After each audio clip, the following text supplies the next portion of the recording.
Hulikam ang pagbalibag ng isang lalaking lasing umano sa isang tuta sa Pasig City. Ayon sa barangay, nagsumbong sa ilang lalaki na kinagat siya ng aso pero wala naman silang nakitang anumang sugat. May unang balita si EJ Gomez. Sa pool sa video, ang pagbalibag ng lalaking ito sa isang tuta sa Barangay Santolan, Pasig. Sa lakas ng impact, wala itong tigil sa pag-iyak. Ayon sa may-ari ng tuta, pinsan niya ang lalaking nahulikam na nang abuso sa kanyang alagang si Kikiam. Kwento pa ng ilang saksi, bigla na lang daw ng gulo sa lugar ang nakainom na sospek. Hindi na nakuha ng video, pero bago raw ang pagbalibag sa tuta, ilang beses pa raw itong pinagpapalo ng sospek. Tapos po, sabi niya, ay nangangagat ka. Bigla niya pong pinaghahabol po ng tsinelas, lampas-hampas niya po, sinipa niya pa po yun eh. Takbo po ng takbo eh, grabe po yung takot eh. Dahil lasing nga po kasi kaya ginanon po yung aso. Masakit din kasi nampas niya. Ang sakit-sakit, tapos yun, naririnig, umiiyak.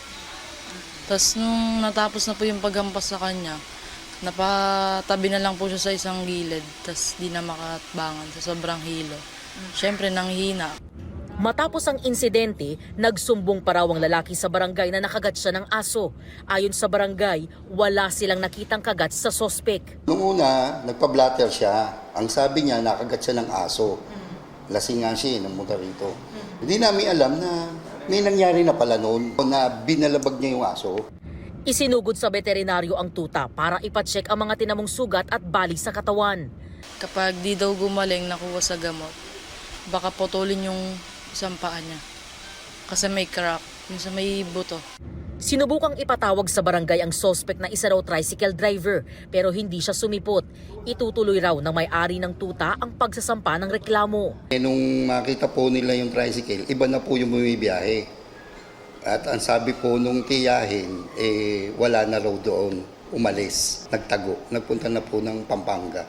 Sa isang pahayag, sinabi ng Philippine Animal Welfare Society o PAWS na hindi katanggap-tanggap ang nangyaring pananakit sa tuta. Ito ay clearly act of cruelty. Ito yung exact act na pinagbabawal ng Animal Welfare Act. Itong pangyayari na to nakakagalit dahil yung napaka-defenseless ng aso. Ang Animal Welfare Act being a special law, hindi to lasing, yung mga defense na gano'n. Ang sino mang mapatunayang lumabag sa Animal Welfare Act ay posibleng makulong ng 1 hanggang 2 taon.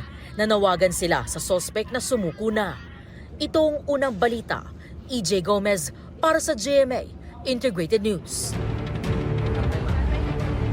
Igan, mauna ka sa mga balita, mag-subscribe na sa GMA Integrated News sa YouTube para sa iba't ibang ulat sa ating bansa.